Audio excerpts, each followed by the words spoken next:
안녕하십니까. 미주친 TV의 씨퍼스입니다. 오늘 소개시켜드릴 기업은 최근에 기습 IPO 상장을 한 기업이죠. 바로 크리스피 크림 도너츠입니다. 제가 정말 좋아하는 도너츠를 판매하는 기업이죠. 오늘 영상도 기업 분석과 간단한 재무제표 분석으로 준비해보았는데 그럼 시작해보겠습니다.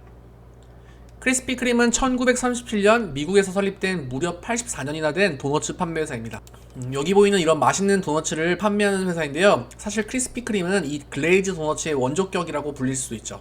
참고로 2021년 설문조사에 따르면 73%의 고객들이 살면서 오직 한 가지 브랜드의 도너츠만 먹어야 한다면 크리스피 크림 도너츠를 먹겠다라고 투표를 했고, 근데 물론 이 크리스피 도넛의 고객들을 대상으로 진행한 설문조사라 크게 의미를 두면 안 되겠지만, 뭐 저도 만약 같은 질문을 받는다면 이 회사를 뽑을 것 같긴 해요. 이 회사는 사실 2000년도에 한번 상장이 되었지만 2005년부터 이 회계 문제와 다른 업체들과의 경쟁, 그리고 노슈거 운동 등과 같은 이런 건강한 식습관 열풍으로 회사가 크게 흔들리며 챕터 11이라고 하죠. 한번 파산 보호 신청을 하였고요. 2016년 유럽의 투자 전문 회사인 JAB 홀딩에 피인수되면서 비상장 기업으로 전환이 되었습니다. 이 이후로 경영 전략을 다시 바꾸면서 다시 한번 제2의 전성기를 누리고 있는 기업이 되었는데 5년 만에 환골 탈퇴하며 이번에 재상장을 신청한 겁니다. 그럼 최근 크리스피 도넛의 실적은 어떻고 어떤 전략을 취하고 있는지 보겠습니다. 좌측은 매출, 우측은 글로벌 판매점 숫자를 보여주는데요. 2016년부터 2020년까지 5년간의 변화를 볼 수 있습니다. 매출의 경우 2016년을 기준으로 정말 이렇게 크게 증가하고 있는데요. 매년 약 19%가량의 성장을 보여주고 있다고 해요. 특히 작년에는 이제 코로나 기간이었음에도 불구하고 크게 매출이 증가했는데 그 이유는 뒤에서 간단하게 다시 설명하도록 하겠습니다. 그리고 오른쪽에 이것은 매장의 숫자가 아니니 헷갈리면 안 됩니다. 매장이 아니라 단순히 판매점과 이제 판매처의 숫자인데 이 부분도 뒤에서 다시 설명드릴게요. 사실 이게 크리스피 도넛의 이제 매출의 핵심입니다. 크리스피 도넛을 이용하는 고객들의 정보입니다. 이 브랜드를 사랑하는 남녀 성비는 뭐 50대 50으로 호불호가 갈리지 않는 모습이고요. 의외로 이 브랜드를 즐겨 먹는 사람들의 소득은 기본 10만 불 이상의 연봉, 즉 1억 원 이상의 고연봉자들로 이제 비중이 가장 컸고 거의 절반 이상이 이제 연봉 7만 5천 불 이상으로 사실 이 도너츠는 뭐 그냥 불량식품처럼 먹는 뭐 단순한 도너츠가 아님을 보여줍니다. 또 나이대도 보시면은 주요 소비자층이 18세부터 뭐 이렇게 54세까지 골고루 잘 분포되어 있는 모습으로 거의 호불호가 없다고 볼 수 있어요. 뭐 특별하진 않지만 누구나 좋아하고 뭐 누구에게 선물하고 또 어디를 가져가도 뭐 무난한 제품이긴 하죠. 자, 그럼 크리스피 크림의 전략을 한번 볼까요? 이 회사는 바로 이 옴니 채널 네트워크라는 전략을 사용하는데요. 거기에 핵심이 바로 이 허브앤스포크입니다.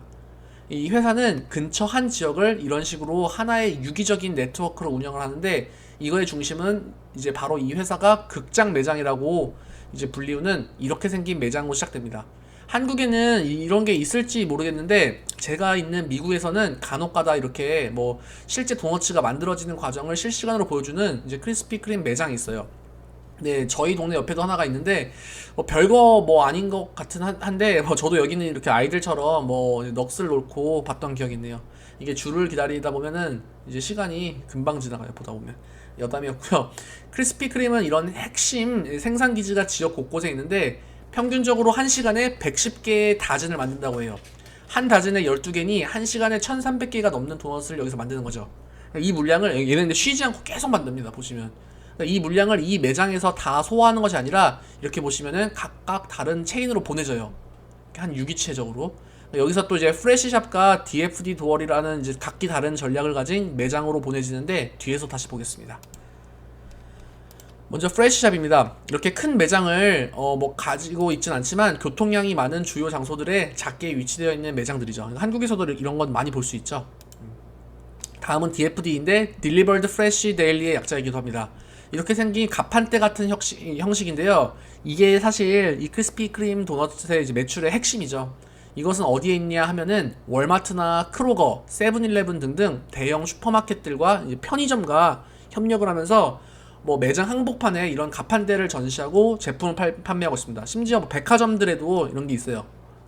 그래서 이제 실제로 미국에 사시는 분들은 뭐 간혹 월마트나 뭐 백화점 등에서 이 크리스피 크림 도넛을 보신 분들이 있을 거예요.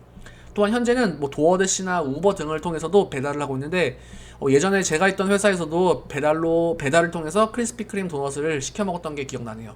뭐 이런 식으로 크리스피 크림 도넛은 강력한 브랜드 파워를 바탕으로 여러 마케팅 전략을 취하고 있습니다. 이게 사실 크리스피 크림 도넛가 아니라 뭐 일반 다른 그냥 도넛이면은 월마트나 그런 데서 이렇게 해줄까요? 안 해주겠죠. 그래서 아까 영상 초반부에 말씀드렸던 전체 판매 장소는 숫자는 이런 가판대까지 포함된 숫자입니다. 참고로 여기 보시면 2021년 4월 기준에는 전 세계에 약 9,000개 가량의 판매 장소가 있는데 이 중 81% 가량인 7,300개가 DFD 도어, 즉 이제 대형 매장 등에서 두는 가판대 형식의 판매이고요. 1,700개 가량이 이제 실제 매장의 숫자라고 합니다. 근데 전체 이제 1,700개 매장되는 이제 이게 매장 중에서는 중심이 되는 극장형 이제 매장의 숫자는 뭐 376개 정도가 됩니다. 이렇게 보시면 라이트 디에터 샵이라고 있죠. 네, 그리고 이제 미국에서의 전체 이제 숫자는 약 전체 이제 한 57% 정도를 차지하고 있는 모습입니다. 여기 보시면은 매년 이 DFD의 숫자가 크게 이제 증가하고 있는데요. 이 매출 방법이 크리스피 크림의 이제 핵심 전략이죠. 하지만 여기서 눈치채신 분들은 이 회사의 수익성에 대해 조금 걱정을 하실 수 있을 것 같아요. 자체 매장에서 만들어서 판매하는 것이 아니라 한 곳에서 생산을 하고 여러 곳으로 배송을 하고 또 다른 상점에 뭐 가판대를 두려면 사용료 또한 내야 되니까 아무래도 수익성이 좋을 순 없겠죠. 이 수익성 관련해서는 뒤에서 다시 보도록 하겠습니다. 그 전에 인솜니아 쿠키를 빼먹을 순 없는데요. 와, 이거 정말 오랜만에 봅니다. 제가 대학교 다닐 때 많이 먹었던 기억이 나네요. 이게 미국에서 학교를 다니신 분들은 한 번쯤은 먹어보셨을 거라 믿어 의심치 않습니다. 시험 전에 뭐 새벽까지 공부할 때 뭐 한 번씩 먹는다고 하는데요. 이름도 인솜니아, 불면증이죠. 이 쿠키집은 정말 재미있는 비즈니스 모델을 가지고 있는데요. 주로 대학교 캠퍼스 이제 근처에서 위치하고 있고 쿠키를 파는 집이지만 새벽 3시까지 오픈을 합니다. 뭐 장소에 따라 좀 더 빨리 닫는 곳도 있겠지만 어찌됐든 자정을 넘어서까지 오픈해요. 그러니까 완전 학생들을 대상으로 마케팅하는 거죠. 그러니까 밤새 게임을 하거나 아니면 밤새 공부를 하는 학생들이 출출할 때 이걸 먹는데요. 저는 안타깝게도 이제 공부하다 먹은 게 아니라 게임하다 먹은 기억만 나네요. 예, 형들이랑 같이 롤하면서. 네. 이 회사는 이런 전략 때문에 학생들과 이제 신세대들에게 정말 핫한 회사인데요. 크리스피 크림이 2018년도에 인수를 했습니다. 이 회사의 무서운 장점은 쿠키 회사이지만 주 고객이 학생인 것과 관련해서 이 디지털화가 대단히 잘 돼 있다는 건데요. 실제로 전체 매출의 54% 정도가 온라인을 통해 판매된다고 합니다. 150만 명의 약간 정기 회원들이 있고 멤버십들이 있고 약 177개의 가량의 이제 대학교의 캠퍼스에서 서비스를 하고 있다고 해요. 크리스피 크림은 이 인솜니아 인수를 통해서 디지털화를 가속화시킬 수 있고 판매 전략을 좀 더 다양하게 분산시킬 수 있는 시너지를 받고 있어요. 물론 젊은 학생들에 대한 마케팅은 두말할 것도 없고요. 그럼 최근에 상장을 했으니 한번 상장과 관련한 정보를 보겠습니다. 이 회사를 언더라이딩한 은행들은 뭐 JP모건, 모건스탠리를 포함하여 뱅크 오브 아메리카, 시티그룹, 골드만삭스 등등 뭐 메이저 금융기관들이 모두 참여를 했습니다. 이번 상장을 통해서 총 2,600만 주 가량이 시장에 내놓았는데요. 미국 시간 7월 1일 기준이죠. 이제 17불로 거래를 시작했어요. 그러다 갑자기 급등하면서 21불까지 올랐었는데 하루 뒤인 7월 2일에는 19.12불로 이제 살짝 주춤해진 모습입니다. 그래도 상장가에 대비해서는 좀 많이 올랐네요. 상장 첫날에 21불로 거래를 마쳤으니 보시면은 뭐 약 5억 6천만 불 가량의 자금을 조달하게 되었는데요. 지금 시장에 풀린 전체 물량은 전체 물량의 이제 16% 가량이고요. 나머지 83%가량의 물량은 이제 평균 단가가 9.92불로 이제 기존의 투자자들이 가지고 있어요. 이 물량이 락업 해제가 되고 풀리면은 좀 시장에 큰 충격이 한 번 올 수 있겠죠. 하지만 새로 상장되는 IPO나 뭐 스펙주의 경우 이런 워런티나 락업과 관련된 변동성은 어느 정도 인지를 하고 투자하셔야 되겠죠. 또한 유의해야 할 점은 이 회사의 지분인데요. 30% 넘는 지분을 JAB 홀딩스가 보유하고 있어요. 앞서 말씀드린 것처럼 크리스피 크림은 2016년에 이제 회사의 지분이 넘어갔잖아요. 이 회사는 이제 아무래도 투자 회사이기 때문에 돈이 되면 언제든지 지분을 청산할 수 있을 수도 있다라는 점 주의하셔야 됩니다. 그럼 간단한 재무제표를 보도록 하겠습니다. 일단 손익계산서인데요. 크리스피 도넛의 매출은 최근 2년간 뭐 이렇게 20%와 17%씩 상승을 해주었어요. 참고로 이제 1년은 52주잖아요. 이렇게 52주인데 근데 이쪽은 1주가 더 추가돼서 총 53주라는 기준이라 이 부분은 좀 감안해 주셨으면 좋겠습니다. 예. 와, 전 세계에 1년 매출이 11억 불. 그러니까 원화로는 1조 원이 넘는 이제 매출을 기록했네요. 도너츠만으로 1조 원의 매출을 달성하는 거 대단하죠. 엄청난 브랜드 파워가 있다는 거예요. 그렇죠? 참고로 같은 도너츠를 판매하는 던킨 도너츠의 경우 과거 크리스피 크림과 마찬가지로 2020년도 사모펀드에 팔리면서 비상장 기업으로 바뀌었습니다. 이 도너츠 산업 자체가 좀 불안정한 것은 맞아요. 그래도 이제는 크리스피 크림이 거의 유일무이한 도너츠의 이제 상장 업체가 되었네요. 네, 이 회사는 도너츠 생산 및 판매 업체인데 생각보다 제품 원가가 얼마 안 들어가요. 보시면은 전체 매출에서 생산과 배송, 즉 크게 봐서는 이제 매출 원가라고 볼 수 있는 비용의 비중이 전체 매출의 27%가량밖에 안 돼요. 그래서 매출 총이익률은 거의 이제 매년 69%에서 73%까지 나오는 모습입니다. 수익률 이렇게 보면 괜찮죠. 근데 다른 영업 비용들이 이렇게 너무 많아져가지고 이 회사의 전체 영업 이익률은 4%에서 3%로 매년 줄다가 2020년도에는 0.4%로 크게 떨어졌습니다. 2020년도에 수익률이 나빠진 원인에는 코로나와 관련된 이 영업 비용이 크게 증가했음과 동시에 새로운 매장을 이제 개장하는 비용들이 프리오프닝 코스트가 많이 들었어요. 그와 동시에 이런 감가상각 비중도 많이 커졌고요. 그래도 이런 감가상각 비용은 이제 실제 현금과는 이제 상관없는 비용이니 실제 수익률은 이것보다는 더 좋을 수 있다고 볼 수 있습니다. 문제는 이 이자 비용인데요. 보시면은 이 회사는 지금 이자 비용을 좀 많이 내고 있어요. 이자 비용만 보면은 이제 2020년 기준 총 5,600만 불을 지급했는데 이런 이자 비용과 법인세를 포함해서 결국 회사는 6,400만 불의 적자를 내게 됐습니다. 매출이 커짐과 동시에 계속해서 이 적자 폭도 커지는 모습입니다. 그래도 긍정적인 것은 매출 증가 속도인데 이것은 2021년도에 전년도 동기 대비 각 섹터들의 매출 변화를 보여줘요.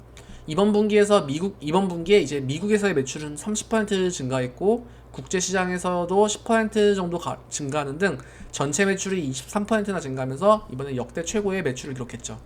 현재 크리스피 크림은 33개 국가에서 영업을 하고 있는데 이번 상장 후 계속해서 공격적인 마케팅을 할 것으로 보여집니다. 물론 각 국가들의 이제 대형 이제 유통 마켓과의 협력을 통해서 더 많은 가판대도 넣을 예정이고요. 혹시 모르죠. 한국에서도 조만간 뭐 이마트나 롯데마트에서도 크리스피 크림의 가판대를 볼 수 있을 수도요. 네, 그럼 대차 대조표도 간단하게 보고 넘어갈게요. 보시면 이 회사의 전체 자산은 30억 불 가량인데요. 전년도 대비 크게 증가한 모습이죠. 자산 증가의 이유는 일단 이 운전 자산이죠. 보시면은 뭐 이렇게 매출 채권과 재고 자산의 증가가 눈에 띄고요. 새로운 매장을 추구하는 등의 이유로 이제 건물과 이런 리스 자산까지 골고루 늘어난 모습입니다. 그런데 한 가지 문제가 있어요. 이 전체 자산 중 유동 자산의 비중이 너무너무 적습니다.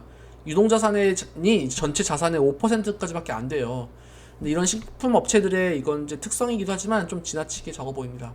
보시면 여기 유동 부채는 유동 자산보다 더 큰 모습이죠. 그러니까 그래서 유동 비율이 결국 이제 33% 가량으로 100%도 못 넘습니다.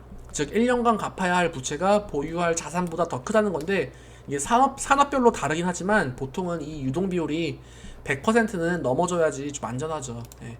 그리고 앞에서 설명한 이제 이자 비용의 원인이기도 하죠. 갚아야 할 여기를 보시면은 롱텀이죠. 장기 부채가 합쳐서 10억 불 가량 되는 것으로 파악됩니다. 이번 상장으로 현금이 크게 증가했을 텐데 뭐 저금리 시대에서 레버리지 효과를 극대화한다고 해도 갚아야 할 부채는 갚는 게 좋겠죠. 이 이자 비용만 좀 줄여도 이 회사는 흑자 가능할 것 같아요. 그래도 다행인 점은 이 현금 흐름표에서 볼 수 있는데요. 제가 여러 번 말씀드렸지만 손익계산서 자체도 중요하지만 제일 중요한 것은 현금 흐름표입니다. 일단 크리스피 크림은 이제 최근 3년간 영업활동에 의한 현금 흐름은 플러스를 보여주고 있었어요. 비록 그 폭이 매년 줄긴 했어도 일단 기업을 운용하는데 나빠 보이진 않습니다. 즉 앞서 설명드린 영업비용 대부분이 실제 현금과는 조금 거리가 먼 것으로 다 그냥 비용 처리된 거죠. 이 회사는 보기 좋은 게 이 영업활동에서는 플러스가 되고 매년 이제 플러스가 되고 또 재무활동 이렇게 투자 활동에서는 계속 이렇게 마이너스를 내면서 투자를 많이 해주는 모습이에요. 이제 그런 그 부족한 돈을 또 재무활동에서 이렇게 메꿔주는 이제 구조죠. 근데 사실 뭐 투자를 이렇게 안 하면 현금은 뭐 크게 부족한 게 아니라는 거예요. 그래서 이번 상장을 통해 많은 실탄을 확보하고 크리스피 크림은 다시 한번 제2의 전성기를 누리면서 뭐 전 세계적으로 매출을 증가시킬 것으로 기대됩니다. 하지만 걱정되는 것은 앞서 설명드렸듯 이 회사의 지분 구조인데요. 약 30% 이상의 지분을 JAB 홀딩스가 보유하고 있으니까 언제든 지분을 청산할 수 있다는 점 명심해야 될 것 같아요. 오늘 준비한 영상은 여기까지고요. 영상이 마음에 드셨으면 구독과 좋아요 그리고 알림 설정 꼭 부탁드릴게요. 감사합니다.